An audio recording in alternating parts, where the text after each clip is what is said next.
Hello everyone, welcome back to the Mercenary Miniature Painter YouTube channel. I'm Scott. It's John. And this is the big one tonight. This is the big finale to our massive Board of Princes campaign.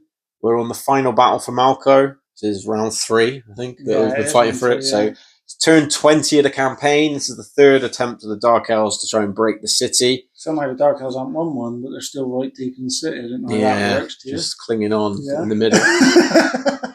Because you haven't pushed me, you haven't had any significant wins. Is that what it is? Pushed me back. I just keep coming back for another round. Oh yeah, fair enough. But yeah, we had a siege, so we tried to smash the walls down and didn't take it then. We've broken through the walls and burned some of the city, and now we are right in the middle of the city. So this must be a big old city because it's taking a bit of a punishment. Yeah.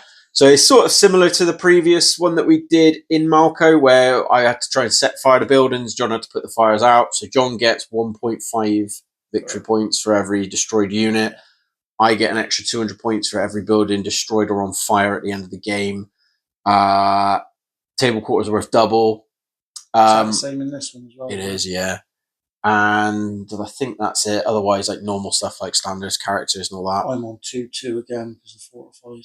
Yeah, John's got an extra 200 points because he's fortified the area and I haven't beaten him yet, so I haven't destroyed the fortifications. And then the main difference in this one is we're lengthways deployment, not the miles apart one.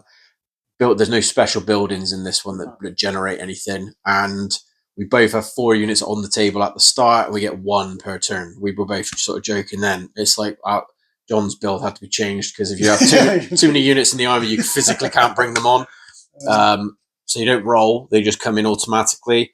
But like war machines can't start on the table. So that's kind of made us have to think about our lists a bit more, like the usual bolt throwers you might see on a High Elf or Dark Elf table are gone, because drip feeding them on seemed a bit stupid, didn't it? So neither of us are bothered. We both got quite combat-heavy forces. Not a lot of magic either. Not a lot of magic. And there's a decent amount of monsters on the table, so should be a good one for you guys. Are you feeling sad for the end of the campaign, or are you feeling extra spiteful for one last hurrah? I feel like it's got to a good place. Like if we kept going, I think it would start to be too much of a grind. But it hasn't really been that way, because I think we had enough of a mix of the. You got sick of playing Dark Elves yet or not? No, I didn't get it. I think I've got sick of fighting High Elves because I would have. I think like I could have done a few more interesting army. They're builds. nice against other armies as well, because the rules against each other make it awkward when they fight as well. Where you obviously play different factions, you don't have those rules come into it either. But main thing with this campaign is it has made me. I've almost doubled my Dark Elf collection since we started. Like getting stuff, it just encouraged me to get stuff painted. That's a good thing. That was the main sort of. That's the reason I didn't want to push for High Elves, because I only had like 1 unit I wanted to add to my High Elves. You've stolen something from the High Elves tonight, anyway, haven't you? I have. So don't ruin the surprise. Yeah, I'll show you in a bit. But Vuruviel's been sort of digging around in the High Elf camp. So I didn't think we'd have just left one of those astray. But he took it at the beginning. It's taking this long to be ready. He's been torturing him in the background just to try and get him enough so he can play. You thought I had time to paint him as well, but well, yeah, I had some delivery issues with parts, but he's finally arrived. Anyway, we will show you our initial armies that are on the table and the deployment. It was a nice one again. Big city, lots of cool buildings. So we will show you all of that just now.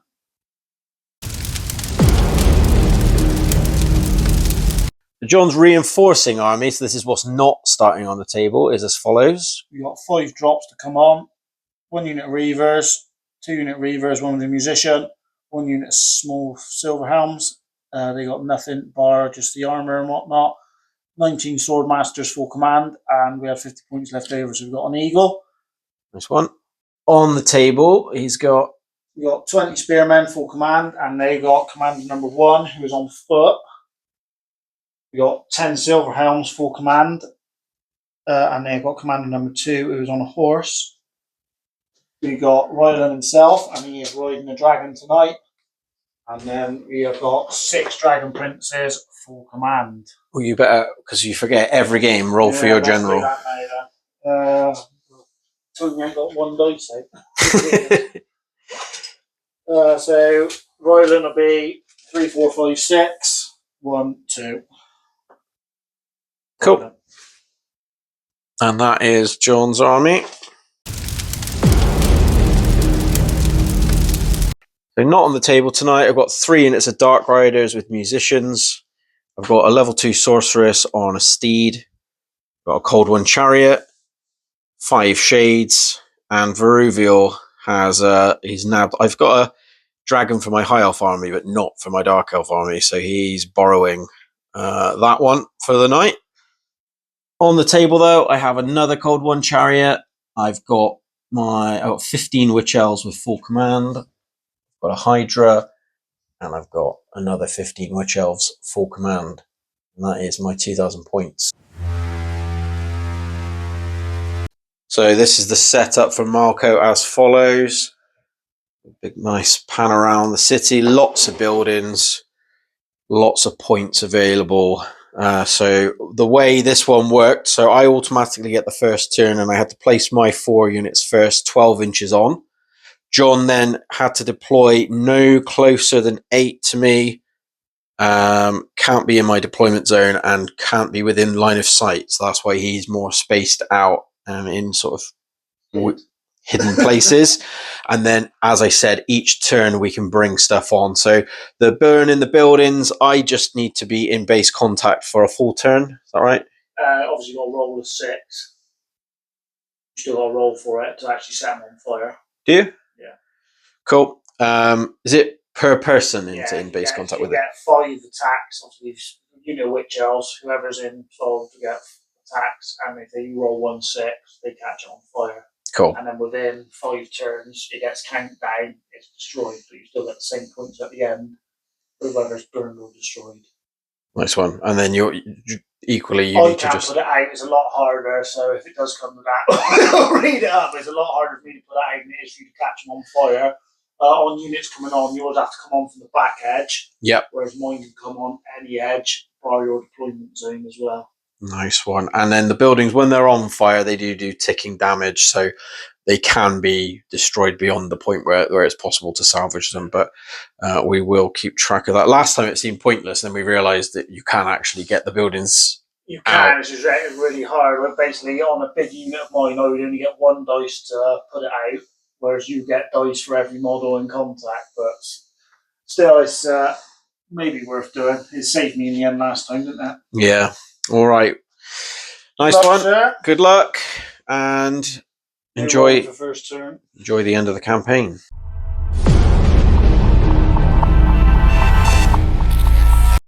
All right, anonymous first turn for the Dark Elves. As you can see, this building is on fire. The Cold One chariot has turned around to set fire to it and has burned it. And the Witch Elves over here have torched this building here.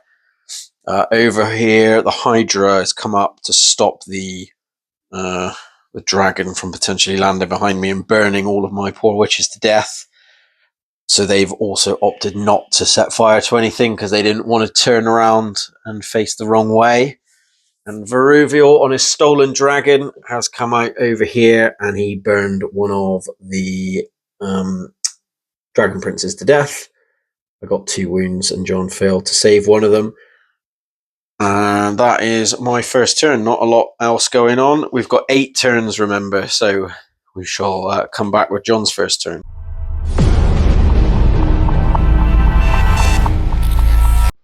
Turn 1 for the High Elves. So I did have 1 terror check to make, and luckily I brought the Drake Master because they rolled a 9, so they were fine on a 9 because of the Drake Master. The unit coming on, there was this lovely bunch of Sword Masters here. They were obviously at Scott's deployment zone just up there, and they've come on their full 10 up to there.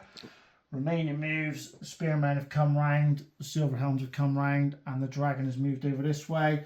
I could be really gross to Scott and say I'm measuring the flame out of his mouth, but I'm not that horrible a bloke, so we didn't actually have any magic or any shooting in our turn 1, so it was very short and sweet. And over to the Dark Elves, turn 2.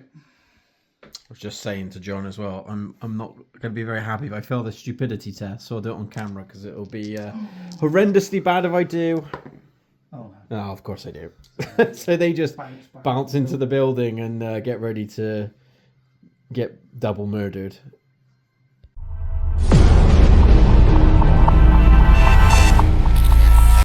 fairly short and sweet turn 2 for the Dark Elves. I brought on my Sorceress. She's very recklessly just run into the middle there just because I want to try and shore up my line, and I thought maybe she might get some nasty spells off, but as you might be able to guess, that's not been the case.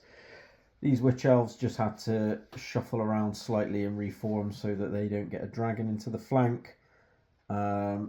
As you saw last turn, he failed stupidity, which is what screwed up my plan over here. This side, I've come forward to try and deal with the Dragon Princes. Vuruviel moved up behind them. Magic, I did a Soul Stealer, which I would have cast. I rolled an 11, but John's got the Amulet of Purifying Flame, so that's -3 to my casting roll, which I didn't know beforehand. So that saved his Swordmasters from probably losing a few there. And then I failed to cast Black Horror.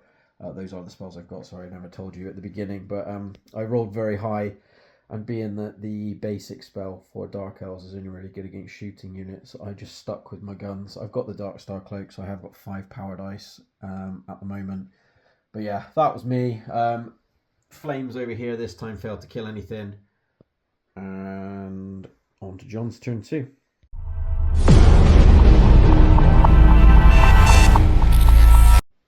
Turn 2 for the High Elves. So there was no terror this turn. The unit come on, the Reavers come on over here, and they just fast calved into there. Start trying to. I know Scott's got a lot of Dark Riders to come on, so I want to make sure I've got a bit of a screen for them because I haven't really got any shooting or anything to get rid of them. Charges then. The commander charged out at Scott's Sorceress, who opted to flee. It was obviously a good move. She was going to be well within his range. And the Swordmasters passed their fear check and went inside of the Cold One Chariot. And then the remaining moves, Spearmen come up to there. These guys have reformed after the commander left the unit. Dragons flew to there. And the Dragon Princes have just reformed like so to obviously start playing a bit of Harry Carry with his dragon, see what he wants to do. So that was how that all went. On to no magic, so shooting. This guy's flame template, we killed 7 witches. Yep. They were all underneath it. I had 7 partials, 8 fully unders. I think we rolled 3 partials, so we had 11 to go at. And I killed 7, so that wasn't too bad. And then in the combat over here, the Swordmasters done 2 wounds. Scott done nothing back. I did have to make a save, but he lost by a lot. And he broke and fled. The Sorceress, who was just there, the Swordmasters never caught the Chariot, but they did touch the Sorceress, who had to flee again, and now she's run off the table. So that's one less thing I've got to worry about.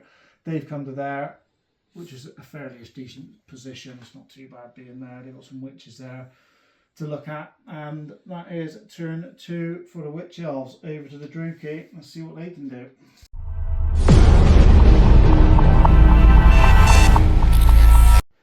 Turn 3 for the Dark Elves, and my Shades have come on to counter the what are they called? Reavers. I charged here.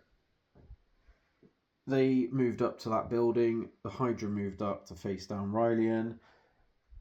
This guy thankfully rallied, and these have moved forward. And then in the shooting phase, I failed to flame Rylian, killed 3 Reavers, and combats, I've set this building ablaze. And then John calls the challenged, and I did 3 wounds. So I only won by 1, and John passed. So he is still there. So could have been a bit better, but a building is on fire.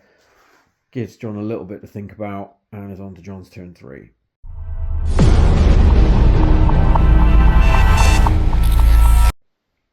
Turn 3 for the High Elves. So it was a bit of a mixed bag. Lots of charges and lots of things going on. So unit come on was the Eagle. I need something to help the Reavers out, and I didn't want to bring on another unit of Reavers just to meet their same fate. So the Eagle come on pretty much the same place, and he just flew to there. Charges then. So there was 4 altogether. The Swordmasters pass their fear check again. They're not scared of no Cold One Chariot. And then the Commander and the Spearmen went into the Witch Elves, and Rylian went into Mr. Hydra over there. No magic, no shooting, so straight into the combats. We done the Swordmasters first, they done another 2 wounds, destroyed it. I opted not to overrun, so that's why they are there. We done this one next. I was a little bit dubious about it, and I had good reason to be. So I done 2 wounds to the Hydra, even though he's got the Blade of Leaping Gold, so he's got 7 attacks, and obviously the Dragon, I only managed to wound it twice, and he wounded Rylian back once.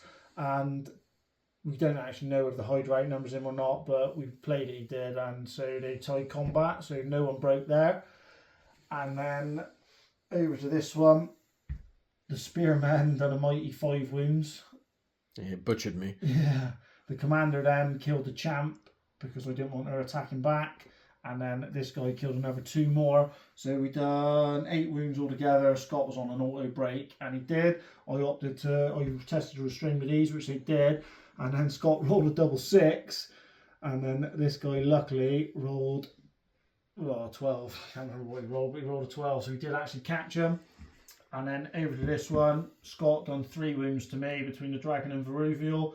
I never even hit him back. My bloke auto broke and has come to there, and Scott's ran him down, both on an 11 as well. We did only just catch him, but at the minute I think High Elves have probably got a bit more ascendancy, but then there's a lot of buildings on fire as well. So let's see how we go into Scott's turn 4.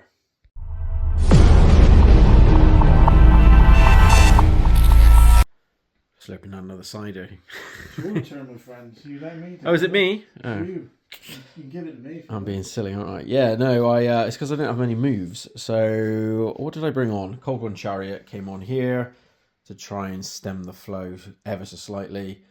I charged with Vuruviel, and the Silverhelms quite wisely fled. John's trying to keep them alive over here. Shooting phase, the Shades nicely did 2 wounds, which was all I needed, and got rid of those Reavers. And then in the combat phase, the Hydra let me down this time. My handlers did get to strike before the Dragon, but it wasn't enough to do anything. Old Rylian shrugged off the attacks, but he did come forward quite far. He's actually landed here, but due to my likelihood of knocking him off the table, I've just left him back slightly. So yeah, that's as it stands at the moment. On to John's turn 4.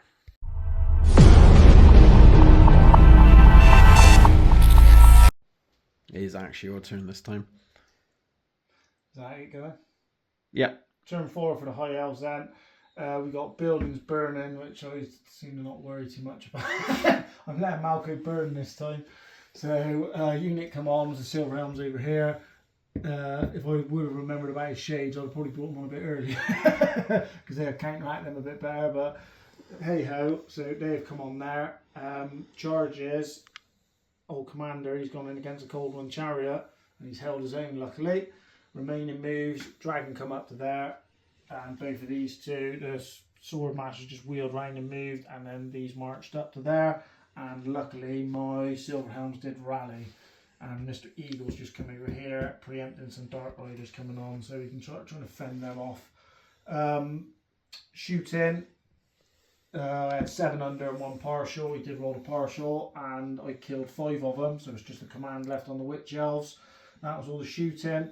Combats, my old mate there, he did roll 2 hits and 2 wounds, and he's got a weapon that has no armour saves, so Scott didn't have no saves against that. Scott done nothing back against him. I won combat by 1, but the Cold One Chariot stuck around annoyingly. So that was that. Turn 4 for the High Elves, over to Scott. He's got some Dark Riders to come on and a few charges to do, I think.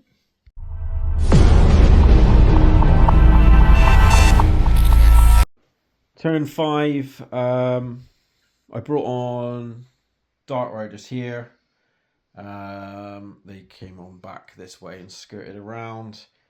And then the Witch Elves moved up this way. Vuruviel charged the Silverhelms, who held this time.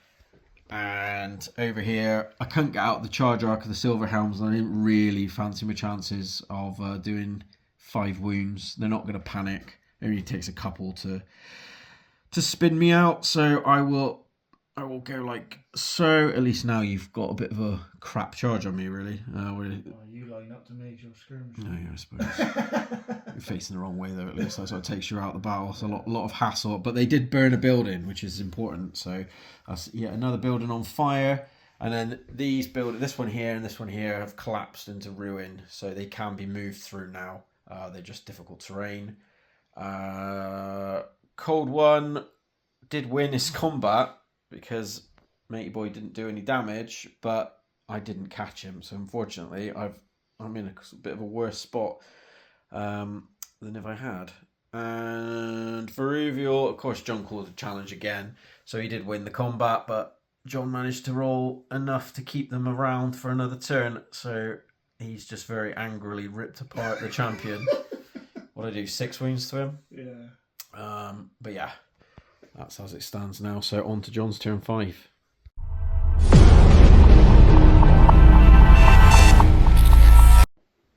Turn 5 for the High Elves. Went pretty as the plan.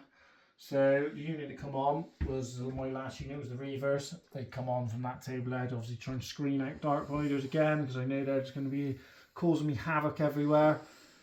Charges were, Dragon went into the back of the Witch Elves, and then the Sword Masters and my commander on foot went into the Coldman Chariot, and those Silver Helms went into the Shades. Both of those two passed their fear checks. Coldman Chariot opted to flee. Scott had a banner on the Witch Elves which let them flee, so they opted to flee, and the Shades just took it because they would have been off the table otherwise. Rallies, I did rally my commander on horse, and sorry, I think I did say Scott did opt to flee with the Coldman Chariot, so he come to here. My guys obviously failed their charge to there, and then the Witch Elves, they only rolled a 6, so he caught them there and flew his full 20. Remaining moves then, the Eagle come to there, and Spearmen just reformed because they had some Dark Riders in the bum. And that was all the movement. No magic, no shooting. So on to the combats. There was 2. The Shades, we killed 4 of them. The one didn't do anything back, and he broke. I opted to restrain, and I did. So Dave stayed there. And in here, this High Elf Dragon's feeling pretty lethargic, Scott, isn't he? Yeah, he is. He did do, to be fair, he done 3 wounds this turn, so you can't argue too much. I did save 2 of them though, and then Vuruviel only managed to kill 1 more. I done nothing back, even though I did wound Vuruviel this time. Scott made a save, but with the rank banner outnumber, I did beat Scott by 1, but he did stick around. So that is how it lies, going to Scott's turn 6. It's only 8 turns this game, so it's getting a bit more near crunch time. And if I can keep holding this dragon up, that's exactly what I want to be doing. Over to Scott.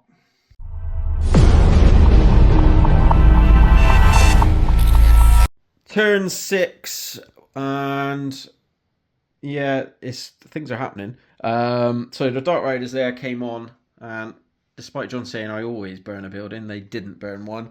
These ones weren't going to get very far away because they were march blocked, and they failed to burn a building.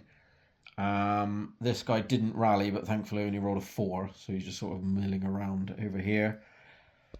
The dragon was feeling pretty lethargic and only ate 1 silver helm, but thankfully Vuruviel got his ass into gear and killed a couple more, and they broke and he ran them down. So that one's not too bad. That's how it stands at the moment. The High Elves have obviously got the actual weight of numbers, but they got to stop me flying around setting fire to their buildings. So on to John's turn 6.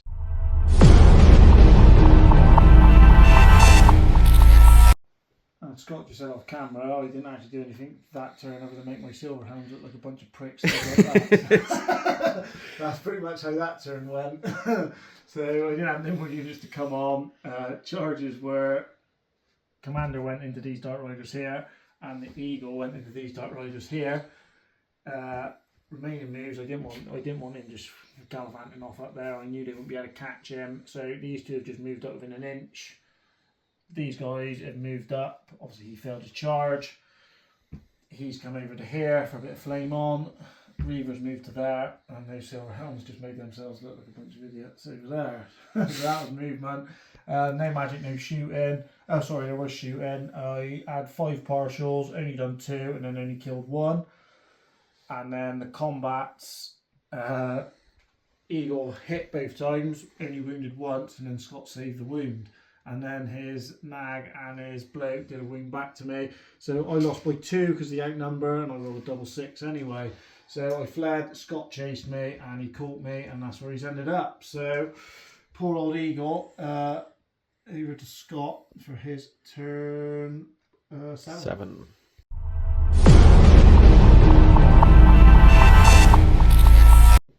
Turn 7, and right, these guys came on and charged this building here. As you can see, they failed to torch it. These idiots, they managed to charge the Reavers. John even contemplated fleeing, and then lucky for him he held, because I, even with hatred, only did 1 wound and he did 2 back, so I ended up running away. This guy did rally though, that was a bonus. Over here, these Dark Riders have set fire. They did rally, sorry, and then they set fire to this building here. And then Vuruviel blasted some flames over Rylian. Didn't wound him, but did set fire to the shrine. So there's a lot of burning buildings, and it's lucky because there's not really much else I think I can do other than... Quite a few points, That's true, and I don't have that many other characters, so I only had 1 other character on the table who's run off, but let's see what John can do.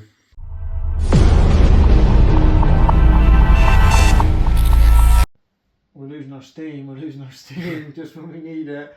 So Nels, he knew he was to come in. Charges were the Reavers, charged the Dark Riders off the table, and then both of these 2 failed, passed their fear test and went into the Cold One Chariot. Scott did hold. And then remaining moves, we said this is, you can't see over there, so he's moved up to here, Spearman's moved up to there, Silverhelm's reformed, and then the dragon flew over to here.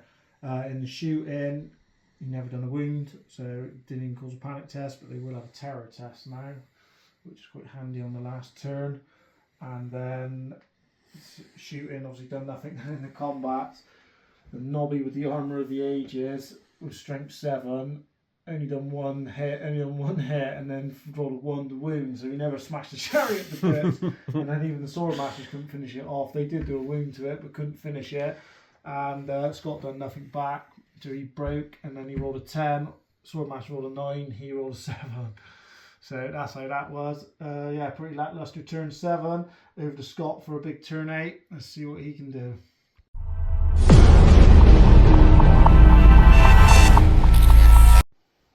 Right, my final turn, fairly short and sweet. John didn't leave me with too many options because I couldn't get any cool charges off with Vuruviel, so he just flown over there to try and burn some buildings.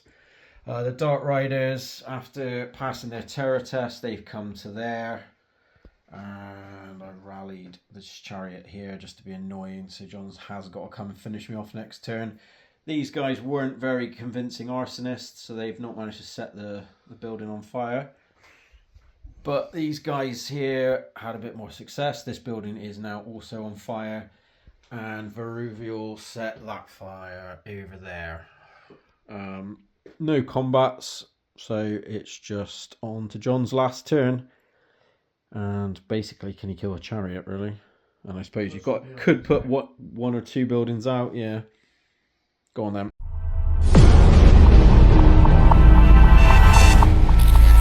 Last turn. Basically, we're trying to claim table quarters, stop you getting table quarters, and luckily, just by the skin of our teeth, smashing the chariot. So, movement, the charges were these 2. The blooming swordmasters finally failed, but he did get in. The Silverhelms went into that building there. Spearman went into that building there. And then the Reavers come on the table and just moved into that table quarter. He stopped Scott getting this table quarter, and obviously we stopped him getting that table quarter over there. No shooting, I didn't bother doing that, it was a waste of time. And then luckily he rolled 2 misses, and then did do, luckily, the wound. The wound that mattered. Smashed the chariot to bits. So we got a few points back. What are you thinking, mate? I reckon you might have this one. I reckon It's tight because you've done a lot of. You've killed a decent amount of my stuff, but there is a ton of things on fire. And then was it 200 points of building as well? Yeah, I think I got 8 buildings. Is that 1,600 points? You possibly scrape a draw. I'm pretty certain High Elves ain't got the win anyway. Put it that way.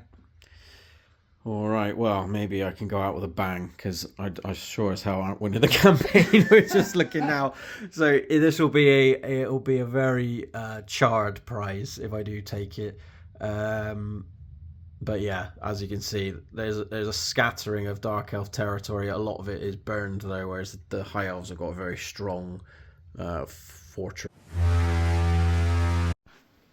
Right, what's the results, mate? Pretty too close again, mate. It was. Well, you could call it a victory to you, but it wasn't quite. It wasn't enough points. So with your 8 buildings burned, that's 1,600 points. You had a couple of banners as well, which made it up to 1,800. And what you destroyed, you done 2,446. And then obviously I get 1.5 points for your units, banners, and I could have a table quarter. I got 2,264. So you basically had 200 points on me, but not quite enough, sir. I'm afraid. Well played. Nice one.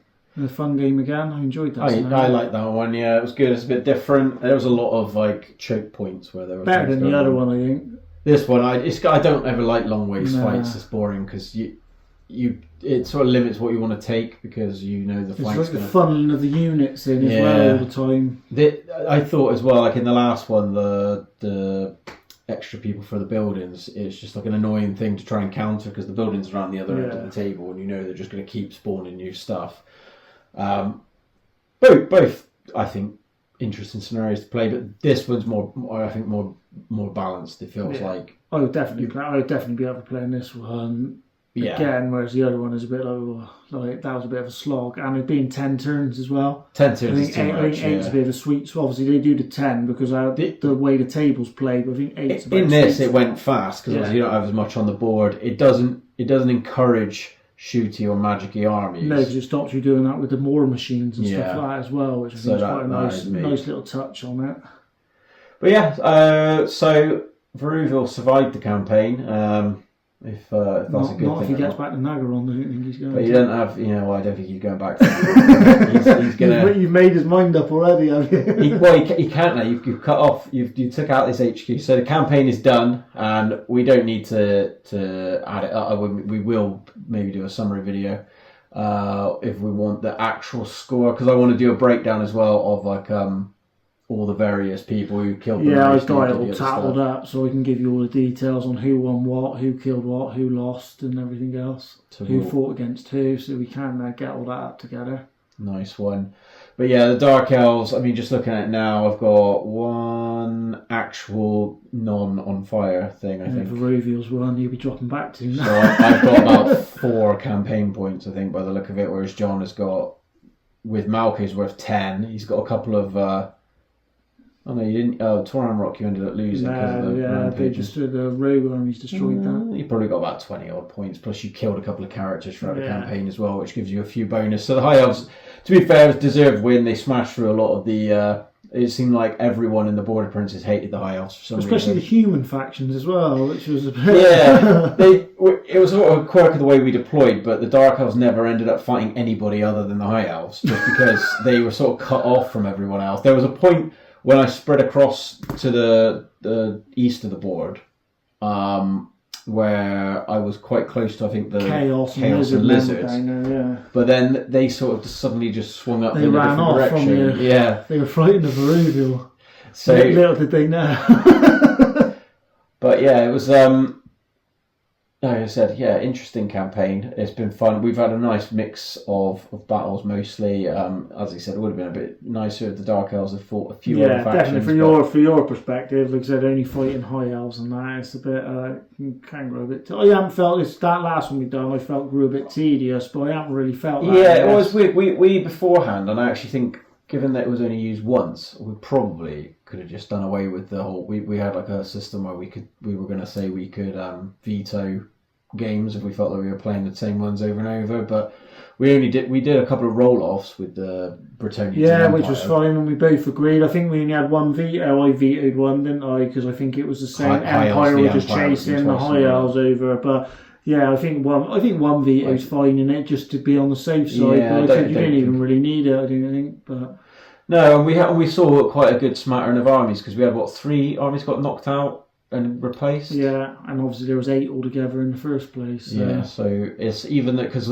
we've done one not on camera before. We last year we sort of trialed this thing, but we only had 4 factions in total, and it just ended up being the 2 on one side of the map fighting constantly, and the 2 on the other side. I think we only had maybe 1 or 2 crossover games, and it got really boring. Because it was like, for us, it's months and months and months of just playing the same armies over and over again. And we, typically do like to mix it up, especially when we've got the channel. We don't want to bore you guys with the same battle over and over again. So this time round was nice because other than like a handful of factions, almost everybody saw some play this time Obviously, round. with the 2 main factions, you're always going to get that sort of a bit of a repetitive battle there, because obviously they can actually move into one another. The thing and is, stuff like that. thing is But I though, think we because broke it up pretty well. Because I think we had 2 quite different commanders, and they were usually that crossed helps, over. Yeah, there was like even the battles that we did do. I mean, the last 4 or 5 Dark Elf High Elf games have been totally different just because of the setups and everything else. I was thinking today of an easy one we could have done to save the hero thing, of literally just each army gets to name 4 heroes. Yeah. So you can just sub one in, and then you can obviously change your list normally quite a lot by one different hero, especially the Dark Elves. Obviously High Elves, you can't really change it too much, but the Dark Elves, you could have changed it significantly with just a change of one hero. Yeah, that's one of the things that being tied to it was difficult, because when early doors Vuruviel got wounded, and because the army that he's in doesn't have like another like commander level fighter, it made me really avoidant with fights with that army. So I probably could have stood and fought, but I knew like if you brought out Aeolus with the dragon, I just had nothing to stop him, so I just kept running away, which is what lost me most of my territory in the west. But yeah, good campaign. As for what's next, I think like probably for the rest of the year now we'll do either mix of just random battles. We'll probably arrange 1 or 2 we might be able to squeeze special something in scenarios over Christmas or something, get a big one or do something like yeah, that. I'm sure even Special character here and there. We haven't done one of them for a long we've time probably got again a few now. things lined up now. We can just try and pull random stuff out and try and work something out. But yeah, I will do like as I said, I'll do a summary video of like what basically just to see. Obviously, we got the High Elves have won, but we want to see like which armies won the most games, who lost the most, which characters did best, which did the worst. I think in terms of the rogue armies, I think the Ogre Kingdoms were pretty poor. They showed up and they died and they were gone in 1 round. Yeah, they had a massacre in as well. Tomb Kings almost won a game and then got massacred and got knocked out. But yeah, we'll do all that in another video. So thanks for watching, and Well played, sir. all played, and see you next time.